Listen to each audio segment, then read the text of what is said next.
ఇవాళ నేను మిమ్మల్ని అడుగుతున్నా, ఈ ప్రభుత్వంలో అడిగిన వాళ్లకు రేషన్ కార్డు ఇచ్చిన మాట వాస్తవం కాదా? రేషన్ కార్డు ఉన్న ప్రతి వాడికి సన్న బియ్యం ఇచ్చిన మాట వాస్తవం కాదా? ఆనాడు 4.5 లక్షల ఇందిరమ్మ ఇల్లు నియోజకవర్గానికి 3,500 ఇండ్లు ఇచ్చిన మాట వాస్తవం కాదా? ఇవాళ అదనంగా మళ్ళీ 2,000 ఇండ్లు మంజూరు చేసిన మాట వాస్తవం కాదా ప్రతి నియోజకవర్గానికి?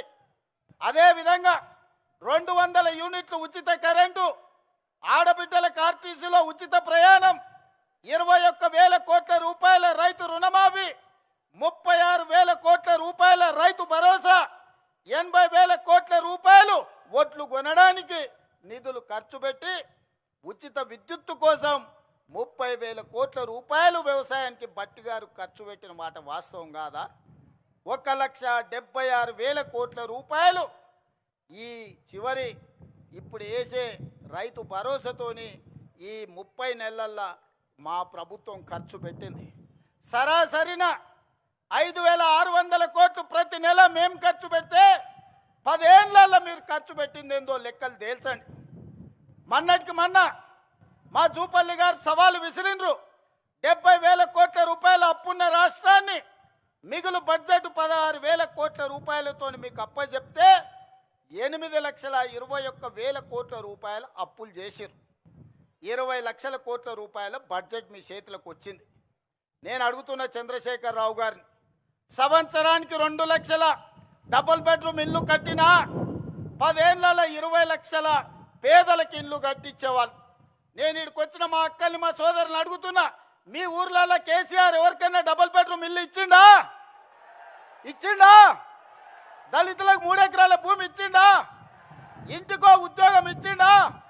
1 కోటి ఎకరాలకు నీళ్లు వారిచ్చిండా? 1,00,000 కోట్లు పెట్టి కట్టిన కాళేశ్వరం 3 ఏళ్లలో కూలేశ్వరం అయ్యింది. 1,00,000 కోట్లు గోదావరి పాలైనాయి. ఇది కేసీఆర్ పరిపాలన. ఇవాళ వాళ్ళ కొడుకు వాళ్ళ అల్లుడు గల్లీ గల్లీ తిరుగుతున్నారు, గద్దల్లాక ఊరు మీద తిరుగుతున్నారు. రావాలి రావాలి అని. ఎవరయ్యా రావాలి అని నేను అడిగిన. అంటే పాపాల భైరవుడు ఫామ్ హౌస్లో బంధించిన పాపాల భైరవుడు మళ్ళా బయటికి రావాలని.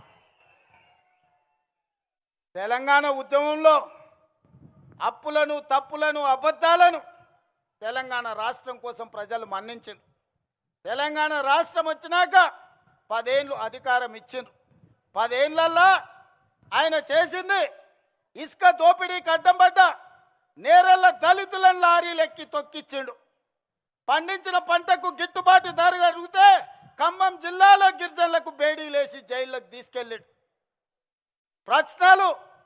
ప్రశ్నాపత్రాలు ప్రభుత్వ ఉద్యోగాల కోసమే ఉద్యమం జరిగితే గ్రూప్ 1 పబ్లిక్ సర్వీస్ కమిషన్ లక్షలాది రూపాయలతోని 100 కోట్లు కొల్లగొట్టి ప్రశ్నాపత్రాలు పల్లి బఠానీలలాగా అమ్ముకున్నారు. ఇల్లు ఇయ్యలే, పెన్షన్ ఇయ్యలే, నిధులు ఇయ్యలే, నీళ్ళు ఇయ్యలే, నిరుద్యోగ యువకులకు ఉద్యోగాలు ఇవ్వలే. మరి ఎందుకయ్యా వీళ్ళు ఇంతగానం రావాలి రావాలి అంటుర్రు? ఒక్కసారి మా సోదరులను ఆలోచన చేయమని అడుగుతున్నా. ఎందుకంటే అల్లుని మంత్రి చేసిండు, కొడుకుని మంత్రి చేసిండు, బిడ్డని ఎంపీని చేసిండు, ఓడితే ఎమ్మెల్సీ చేసిండు. ఆయన సుట్టపు సడ్డకుని కొడుకు మందులు అందిస్తాడని రాజ్యసభ చేసిండు. వాళ్ళ చుట్టాలను దయాకర్రావును, వినోదరావును, కృష్ణారావును కావాల్సిన వాళ్ళందరినీ మంత్రులను చేసిండు. ఓడిపోతే ప్రభుత్వ సలహాదారులను చేసిండు. అందుకే వాళ్ళు తాపత్రపడుతురా, గుండెలు బాదుకుంటున్నారు, రావాలి రావాలి మా పాపాల భైరవుడు రావాలి అని. ఆ పాపాల భైరవుడు నీకు టీవీ ఇచ్చిండు చూపించుకోవడానికి, రాసుకోవడానికి పేపర్ ఇచ్చిండు, అబద్ధాలు చెప్పడానికి వినడానికి భజన పరులను ఇచ్చిండు. అందుకోసం వాళ్ళు రావాలంటారు. మరి నేను అడుగుతున్నా, ప్రజాపాలన ఎందుకు పోవాలి? మా యువకులకు నేను సూచన చేస్తున్నా, పెళ్ళికి పోయినా, సావుకు పోయినా, దావత్కు పోయినా, బీర్ షాప్కి పోయినా, బార్ షాప్కి పోయినా, కళ్ళు దుకాణానికి పోయినా, ఏడికి పోయినా చర్చ పెట్టుర్రు. ఈ ప్రజాపాలన పోవాలి ఎందుకు? ఫామ్ హౌస్లో బందీ అయిన పాపాల భైరవుడు రావాలి ఎందుకు అని చర్చ పెట్టుర్రు. ప్రజాపాలన ఎందుకు పోవాలి? రేషన్ కార్డు ఇచ్చినందుకు పోవాలనా? సన్నబియ్యం పెట్టినందుకు పోవాలనా, ఇందిరమ్మ ఇల్లు ఇచ్చినందుకు పోవాలనా, ఉచిత కరెంట్ ఇచ్చినందుకు పోవాలనా, రైతు రుణమాఫీ చేసినందుకు పోవాలనా, రైతు భరోసా చేసినందుకు పోవాలనా, వరి వేస్తే ఉరేసుకున్నట్టే అన్న ఆ దుర్మార్గుడు చెప్తే 2,88,00,000 మెట్రిక్ టన్నుల ఒట్లు పండిస్తే చివరి గింజ వరకు కొని 80,000 కోట్ల రూపాయలు చెల్లించినందుకు ప్రజాపాలన పోవాలనా? డ్రగ్స్ అమ్మేటోళ్ళను, గంజాయి అమ్మేటోళ్ళను బొక్కల పెట్టి మక్కలు ఇరగొట్టినందుకు ప్రజాపాలన పోవాలనా? మీరు వస్తే ఏం చేస్తారే? ఫామ్ హౌస్లలో అమ్మిన గంజాయి డ్రగ్స్ ఇవాళ రైతు బజార్లలో పెట్టి అమ్ముతారా?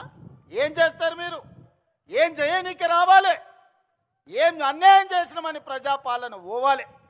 ప్రజలు ఎన్నుకున్న ప్రభుత్వం, ప్రజలు కోరుకున్న ప్రభుత్వం, ప్రజలు ఆశీర్వదించిన ప్రభుత్వం, ప్రజల కోసమే పనిచేస్తున్న ప్రభుత్వం పోవాలని ఎందుకంటున్నారా అంటే వాళ్ళ సంపాదన ఆగిపోయింది, వాళ్ళ దోపిడీ ఆగిపోయింది, వాళ్ళ దొంగతనాలు ఆగిపోయినాయి. వాళ్ళతో పాటు దోపిడీ చేసిన అధికారులను నిన్న మొన్న ఒక్కనొక్కరిని చూస్తే 100, 200, 300 కోట్ల రూపాయలు సంపాదించిన వాళ్ళు ఇవాళ ఏసీ బోలకు పట్టుబడుతున్నారు.